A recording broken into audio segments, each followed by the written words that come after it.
Bonjour à toutes et à tous et heureux de vous retrouver pour ce nouveau live en coulisses avec Samra pour le métier de sage-femme. Bonjour Samra. Bonjour Marine, bonjour à toutes et tous. L'idée est que ce chat soit interactif pour que vous puissiez poser toutes vos questions que vous aurez pour Samra. Donc n'hésitez pas à écrire dans le chat et aussi à nous dire d'où vous nous écoutez. C'est toujours chouette de savoir est-ce que vous êtes à Paris, Bordeaux, Lyon.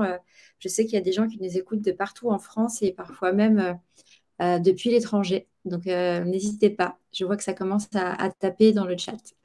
On va pouvoir commencer. Alors, il y a Anna de Paris. Ah, Anna, je crois que je t'ai déjà croisée dans d'autres lives. Tu découvres plein de métiers, c'est chouette. J'ai Anaëlle de Salon. Alors, Anaëlle, je t'avoue, je ne sais pas où est Salon. Moi non Fatima, plus. C'est Fatima pas à Salon de Marseille. Provence, je crois Salon de Provence, un truc comme ça, je pense. Ah, dans le sud, alors. La chance. Voilà, grave. Il y a Fatima à Marseille, Stéphanie à Grenoble, Aminata à Paris. Bon, de partout. Pour commencer, est-ce que tu peux nous raconter un peu, Samra, ton parcours et comment tu es arrivée à exercer ton métier aujourd'hui de sage-femme? Alors, du coup, je suis sage-femme maintenant diplômée depuis 2008. Donc en fait, j'ai fait le parcours classique. Je suis passée par médecine. En fait, à la base, je voulais pas du tout faire sage-femme. Je connaissais pas du tout ce métier même. Je l'ai connu, comment dire, j'ai connu ce métier en fait lors de ma première année du concours de médecine, qui est commun donc aux études de dentiste et les médecins, les sages-femmes. Et aujourd'hui, enfin, il y a eu tellement d'évolutions depuis que bon, je vous parlerai un petit peu des évolutions en cours, mais voilà. Donc, je faisais partie de la deuxième promotion qui passait par médecine, parce qu'avant, pour faire sage-femme, il fallait faire un concours spécifique quand on était en terminale. Voilà, s'inscrire dans une école, faire passer le concours. Et après, voilà, depuis 2001, donc ça passe par la première année. Donc, on était à peu près 1500. On était une centaine de prix, donc sur les 1500, c'était un concours très, très sélectif. Et en fonction du classement, donc on avait le choix, plus ou moins le choix. Plus on était classé, plus on avait le choix entre les trois métiers. Voilà. Donc, ensuite, donc, j'ai eu sage-femme. Ensuite, s'en est suivi 4 ans d'école. Voilà, me concernant, c'était l'école de Reims, donc dans le nord-est. Et maintenant, aujourd'hui, c'est passé à 5 ans d'école depuis cette année. Et ensuite, donc, on alternait entre donc stage et cours pratiques. C'était vraiment en gros moitié-moitié. Donc, on a pu, dès les études, dès le plus jeune âge, dès 18 ans, assister aux premiers accouchements, aux premières réanimations bébés, etc., etc. Et puis, donc, ensuite, suite à mon diplôme,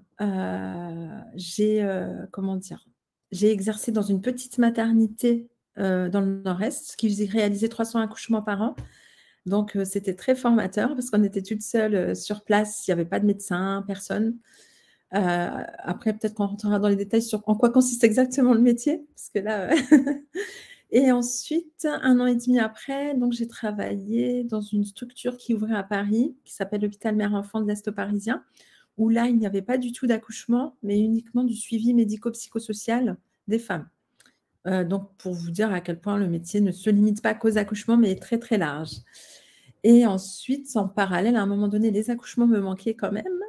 Donc, j'ai exercé à Paris dans une maternité très physiologique, avec les accouchements dans l'eau, accouchements sans péridurale, etc. Là aussi, c'était top. En fait, j'alternais les deux en même temps. Puis après, moi-même, j'ai eu des enfants. Du coup, je me suis un petit peu posée en libéral. Voilà. Et depuis le libéral, donc je fais des échographies. Et comme les accouchements commençaient par me manquer, je ne voulais plus trop retourner à l'hôpital. Donc, je me suis mise à pratiquer les accouchements à domicile. Voilà. Génial. Donc, tu as pu expérimenter plein de manières d'exercer le métier de sage-femme. Oui, tout à fait. Donc, ça va être super intéressant. Et tu as raison, on peut peut-être commencer par, est-ce que tu peux nous dire en quoi consiste le métier? Alors, le métier de sage-femme, alors pareil, il a énormément évolué depuis que je suis étudiante.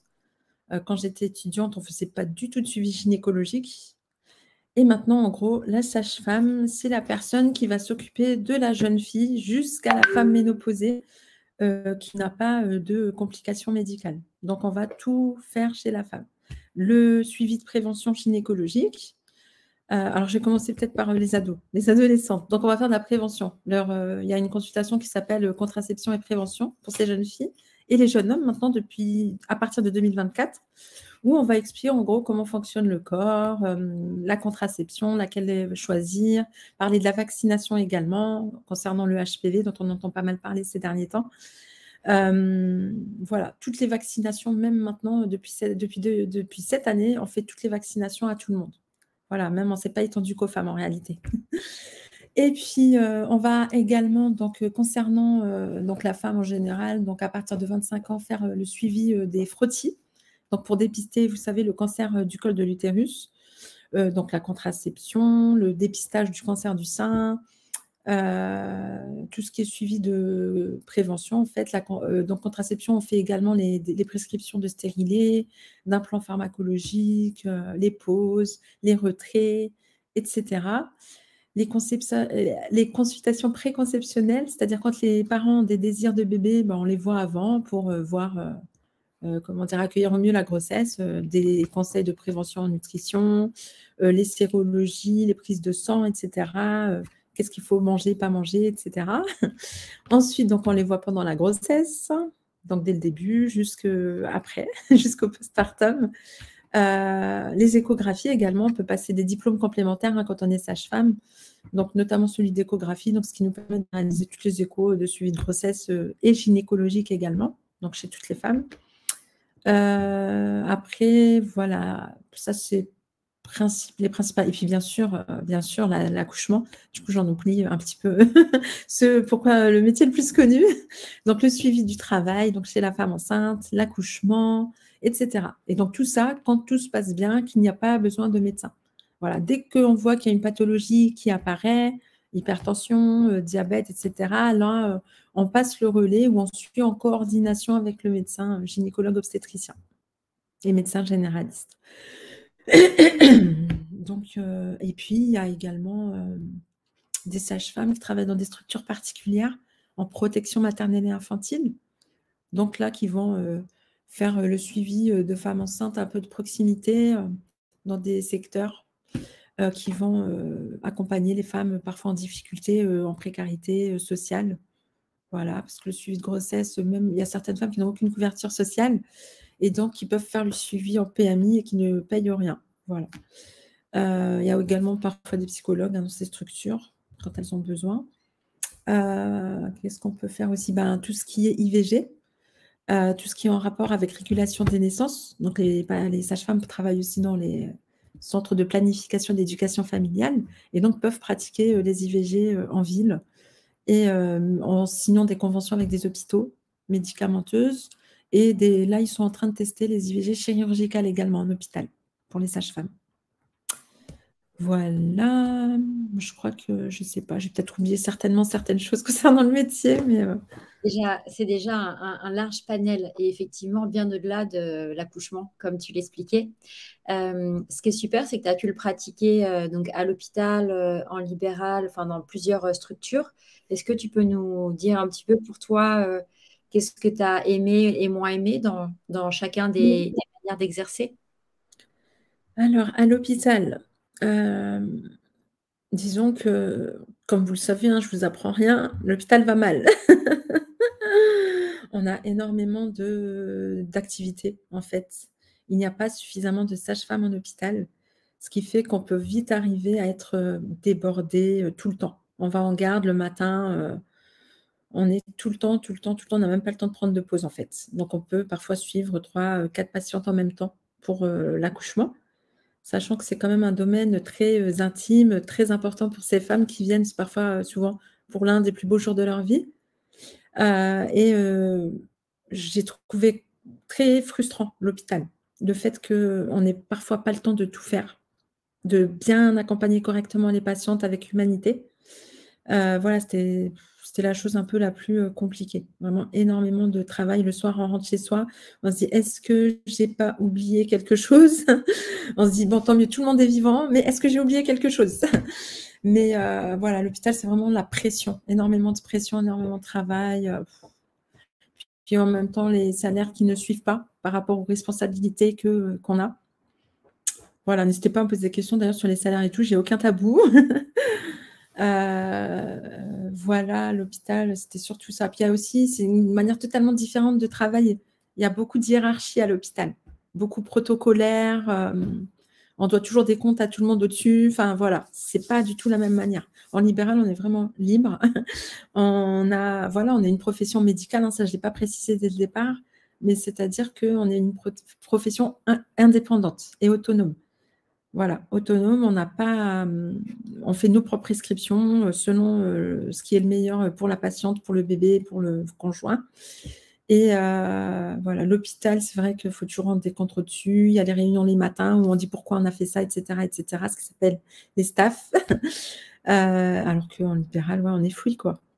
Et bien sûr, s'il y a un souci, on est lié à des hôpitaux de proximité avec lesquels on travaille en collaboration, où nos patientes vont accoucher, etc. Donc, si besoin, on réfère aux hôpitaux. C'est beaucoup du travail en réseau aussi. Et quand tu te lances en libéral, comment tu fais pour trouver ta clientèle ou patientèle? Je ne sais pas comment tu appelles. Patientèle. En fait, c'est déjà, il faut voir où on s'installe. Il vaut mieux s'installer dans un endroit où il n'y a pas 10 sages-femmes déjà d'installer. Voilà, donc moi, c'était un critère. Du coup, je me suis installée dans une zone où il y avait 0 sage-femme, où il y avait même la sécurité sociale qui nous encourageait à nous installer. Et après, selon où on s'installe, si on est dans une maison de santé où il y a déjà des médecins installés, etc., ben, la patientèle, c'est forcément les patientes des médecins qui vont venir nous voir. Voilà. Après, il y a des logiciels de prise de rendez-vous qui nous donnent aussi de la visibilité. C'est-à-dire que quand la patiente cherche une sage-femme dans un secteur, elle va taper donc le moteur de recherche, le nom, et puis là, on va apparaître. Voilà. Et après, c'est beaucoup aussi le bouche à oreille. Beaucoup, beaucoup le bouche à oreille, les copines des patientes, les filles des patientes, etc., etc. Il y a une question d'Aminata qui dit: l'exercice en hôpital est un passage obligé. Enfin, est-ce que c'est un passage obligé? Est-ce que les conditions sont meilleures dans les cliniques? Et est-ce que tu as la même pression et la peur d'être maltraitante avec les patientes en hôpital ou en clinique? Alors, l'exercice en hôpital, ce n'est pas un passage obligé, mais fortement quand même conseillé. C'est clair que pour acquérir de l'assurance en libéral, surtout quand on fait des accouchements à domicile et tout, il faut savoir déjà gérer les urgences, etc. Il n'y a rien de mieux que l'hôpital pour nous former. Enfin, il faut faire de la clinique. L'hôpital, c'est vraiment des sages-femmes cliniciennes. Tu fais des actes tout le temps, en fait, t'enchaînes. Les réanimations bébés, les hémorragies, de la délivrance à gérer, etc., etc. Il faut en faire pour pouvoir être à l'aise le jour où ça t'arrive et quand tu es toute seule. Également pour les consultations de suivi en libéral. C'est vrai que les hôpitaux, c'est très protocolaire, etc. Ben, tu as toujours quand même un modèle qui est bien dans ta tête quand tu as déjà fait de l'hôpital avant pour pouvoir bien l'appliquer aussi en libéral et pas faire d'erreur ou pas faire d'oubli. Il y a Amélie qui nous demande comment envisager une reconversion vers le métier de sage-femme en termes de temps et en termes de financement. Et j'ajoute, est-ce que toi, tu connais des femmes qui se sont reconverties dans ce métier? Oui, oui, oui, j'en connais. J'avais une amie qui était manipulatrice radio, du coup, qui a fait ce qu'on appelle une passerelle. Donc, en fonction du diplôme que vous avez, si c'est master, si c'est doctorat, etc., il y a possibilité de passer soit en 2e année d'école directement, soit en 3e année d'école. Voilà. Bien sûr, c'est conseillé quand même de rattraper les cours avant, si vous passez directement dans une année supérieure. Après, sinon, il faut obligatoirement passer par la première année de médecine et avoir le concours. Donc, vous rapprochez du coup des facs de médecine de vos régions. À Paris, on a plusieurs. Il y a également à Poissy, etc. Et puis, sinon, il y en a qui ont tenté le concours à plusieurs reprises, qui ne l'ont pas eu parce qu'on est limité. Hein. En fait, même aujourd'hui, maintenant, c'est autre chose encore. C'est PACES, là, et là, c'est encore d'autres choses. En gros, pour vous faire simple, c'est que vous allez arriver en première année, vous allez savoir tout de suite que vous voulez faire sage-femme. 2 possibilités. Soit vous avez le concours du premier coup, soit vous n'avez pas le concours, vous passez et vous avez la moyenne, et vous passez en 2e année d'autres choses, de droit, de sciences économiques et sociales, etc. Enfin, une filière qui n'a absolument rien à voir.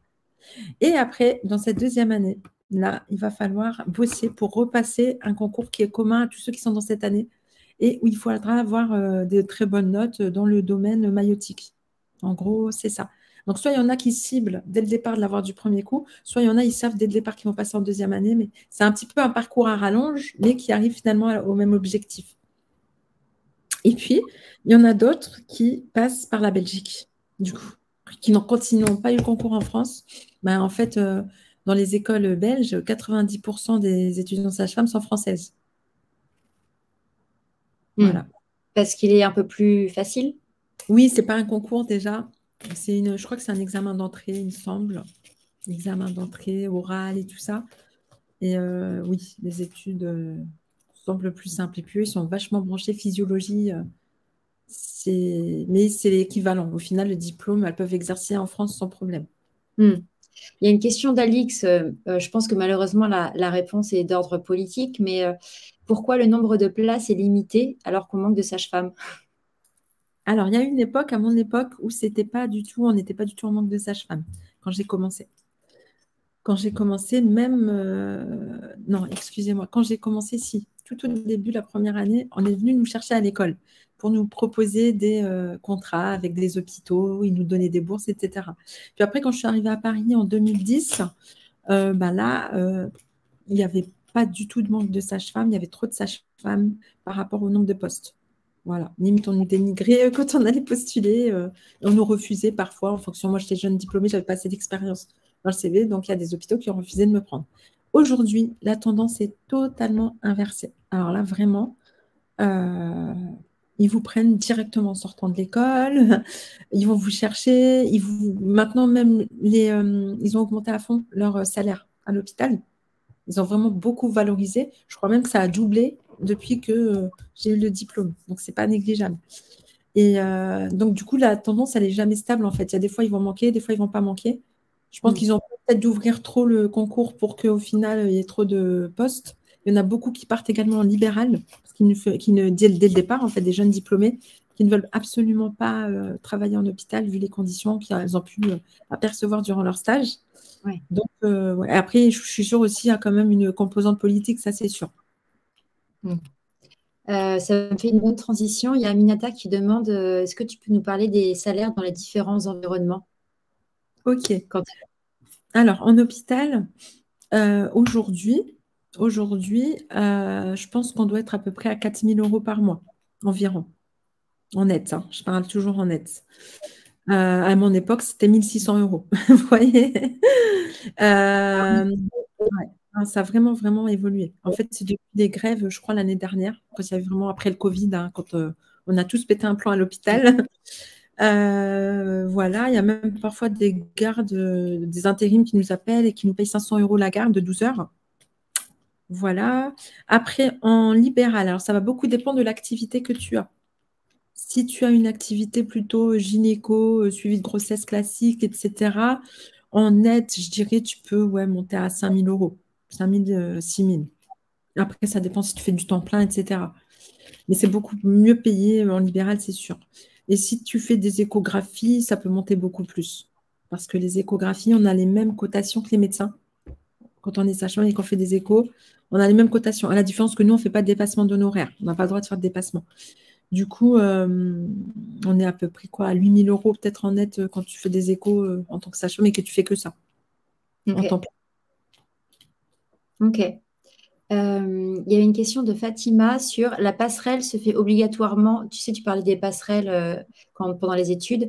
Est-ce que ça se fait, attends, les questions bougent. Est-ce que ça se fait obligatoirement quand on est dans le secteur médical, ou tu peux avoir des équivalences si tu as des études hors secteur médical? Alors, dans le secteur médical, en tout cas, c'est sûr que quand tu es dentiste ou médecin, et il y en a qui ont fait ça, que tu peux passer directement en troisième année. Ok. Quand tu es d'un autre secteur, même vétérinaire, on a déjà eu une vétérinaire aussi. Quand tu es, quand tu es un docteur, en gros, comme je disais tout à l'heure. Mais il me semble que non, les passerelles, peu importe le secteur où tu es. Le principal, c'est que tu as un master ou un doctorat. Ok, donc même si tu as un master en, je sais pas, communication. Ouais. Voilà. Ok. Master, tu peux essayer de passer en deuxième année. Ouais. Ok. Et il y a Fatima qui demande dans le cas où tu es infirmière. Pareil, il y a des passerelles aussi. Ouais. Ok, Infirmière, je crois que ça a la passerelle pour la 2e année, il me semble. super. Il y a Delphine. Vérifier, hein, vérifier, mais je sais que des infirmières ont fait la passerelle. Ouais. Ok, mais en tout cas, c'est encourageant de savoir qu'il y a peut-être une année qui peut être gagnée. Voilà, c'est ça. Surtout le concours, là. Ouais, bah oui, parce qu'il est connu pour être sacrément dur. Ouais, c'est ça. Et ça me fait penser, pendant ces 5 ans d'études, vu que tu commences à travailler à l'hôpital en stage, est-ce que tu as un peu de rémunération sur une partie des 5 ans? Oui. Alors, la rémunération, je me rappelle, c'était 90 € par mois quand on était en 2e année à peu près. Je ne sais pas du tout si ça a évolué depuis. En dernière année, on était contente parce qu'on était payé 200 € par mois. Ok, donc c'est anecdotique. Ok. C'est ça. Après, il y a Ouais. possibilité pendant les études, hein. Ce que j'ai fait, c'est de travailler parce qu'on a des équivalences. Une fois qu'on passe la 2e année de sage-femme, enfin, je vais parler en études. Première année, on va dire que c'est la première année de médecine. 2e année, c'est la première année de sage-femme. Ok. Donc, quand on a eu la 2e année, on a l'équivalent aide-soignante. Du coup, moi, j'ai beaucoup travaillé en maison de retraite pendant mes études en tant qu'aide-soignante et ça compensait bien. Ok.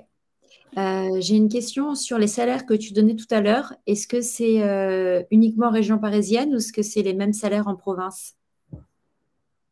Alors, c'est, je pense, dans les zones où il y a du manque de sage-femme, où tu as beaucoup de patientes. Ok. Voilà. Après, c'est les mêmes cotations hein, dans toute la France. Donc, si ton planning il est très rempli, que tu es dans une zone, ouais, c'est ça. Ok. J'ai Céline qui demande, donc bah, évidemment tout le monde te remercie pour toutes ces informations. Céline demande, la reconversion est-elle envisageable dans un cadre familial où je suis seule avec 2 enfants, ou est-ce que la charge serait trop importante? Alors, tout est possible, à mon sens. Il faut juste une bonne organisation. Voilà. Et puis, avoir une bonne nounou aussi. J'en Hmm. connais qui ont eu des enfants et qui, dont le mari travaillait énormément, donc qui n'étaient presque jamais là et qui ont quand même bien réussi à allier. Bon, c'est très fatigant ces années-là, mais elle ne regrette pas avec le temps. Elle faisait même les allers-retours en Belgique avec des enfants en bas âge en plus. Et c'est tout à fait possible. Voilà, ça dépend du soutien quand même que tu as à côté et de la nounou et de l'organisation. Mais après, il n'y Ouais, a pas de regret, hein. Après, ça passe vite en réalité. Honnêtement, ça passe vite. ouais, ouais, d'avoir la chance d'avoir sa mère, ses parents à côté. C'est ça. Ouais, ça peut beaucoup aider. Ça peut beaucoup aider, mais c'est provisoire, hein. C'est pas toute ta vie que tu vas galérer comme ça. Tu vas, voilà, tu te prends 4-5 ans, enfin 5 ans, ça dépend en quelle année tu passes. Ouais, Et après, tu te mets à fond, quoi. Et les vacances, tu profites bien. Parce qu'on a des vacances aussi, hein. Tu profites bien avec les enfants. Tu rattrapes. Chez Chance, donc Chance, pour ceux qui ne connaissent pas, c'est un bilan de compétences et une communauté d'entraide. Justement, là, ce qu'on est en train de faire, hein, tu aides des personnes en témoignant sur ton métier. On dit qu'un travail, c'est un métier, donc c'est les tâches que tu fais au quotidien. C'est des impératifs personnels, notamment bah, le salaire, et c'est aussi la finalité. Donc ça m'amène à la question du sens. Quel sens pour toi tu trouves dans ton métier? Alors, franchement, j'y trouve beaucoup de sens quand le matin, je suis contente de me lever pour aller travailler. Parce que déjà, toutes les journées ne se ressemblent pas. Même des fois, d'une minute à l'autre, tu vois une patiente et t'en vois une autre, ça ne se ressemble absolument pas. Tu vas voir une mamie de 80 ans qui vient pour son dépistage. Juste après, tu vas voir la petite ado qui vient parce qu'elle ne sait pas trop quelle contraception débuter. Puis après, tu vois une femme enceinte. Puis après, tu vois des choses un peu moins cool, hein, comme des grossesses qui s'arrêtent ou des choses comme ça. Mais ça fait partie, entre guillemets, de la richesse du métier. Et tout ce que tu apportes à ces dames, ça donne du sens. Quand après, elles t'écrivent, elles te disent merci pour les mots que vous avez eus ce jour-là. Je vais mieux aujourd'hui, etc. Enfin, ça donne du sens. Puis les accouchements à domicile, alors là, c'est le summum, quoi. Avoir la chance et le privilège d'assister à des naissances, à des nouveaux petits êtres qui viennent sur Terre. Il n'y a rien de plus, il y a rien de plus pour donner du sens à sa life, je crois. Ouais. Cette question, je la pose à tout le monde, donc je te la pose, Ouais. mais il y a des métiers où c'est un peu plus évident. Ouais. Euh, Il y a Céline qui nous demande sur la fameuse école en Belgique, est-ce que ça implique de faire tous les jours les allers-retours pour aller à l'école? Alors, c'est mieux d'avoir un petit appart là-bas quand tu as les cours. Tu peux pas faire. Après, ça dépend si tu es à la frontière ou pas. Tu peux être te mettre à la frontière le temps d'eux, la frontière belge. Après, ça fait pas trop loin. Je pense que ça peut faire 40 minutes de route, l'école la plus proche. Et après, les stages aussi. Après, tu as beaucoup de stages, hein, ça ne va pas l'oublier. Donc, celles qui font leurs études en Belgique et qui sont françaises, souvent, elles font tous leurs stages en France. Voilà. Ok, super. Euh, et il y a une question sur, et après on va devoir malheureusement terminer. Je sais, c'est frustrant, mais Samra, je pense que tu seras OK si jamais il y a d'autres questions. Il y a mon Les mail gens, au-dessus, donc n'hésitez pas à me contacter par mail. alors, attends, je vais mettre ton mail si tu veux dans le chat. Ok. Euh, Comme ça, les personnes qui ont encore des questions Quand tu es pour... clique dans participants, on voit mon mail en dessous. Super, bah tu vois, super. Du coup, quand vous cliquez dans participants, vous pouvez trouver le mail des Samra. Merci beaucoup. Il y avait une question de Fatima sur quelles sont les différentes matières que tu étudies pendant le cursus. Alors, la première année de médecine, ça va être toutes les matières physiologie, tu auras des statistiques, des maths parfois, tu auras de la biophysique, de la chimie, etc. Beaucoup d'anatomie, évidemment, euh, biologie cellulaire, etc. Et après, pendant le cursus, tu as à peu près les mêmes matières en plus light et avec, en plus de l'obstétrique, hein, de la gynécologie à fond, de la pédiatrie, des cours sur l'allaitement. Et tu as beaucoup aussi en deuxième partie de cursus de la psychologie. Tu as beaucoup de sciences humaines et sociales, psychologie, etc. La sexologie aussi en dernière année.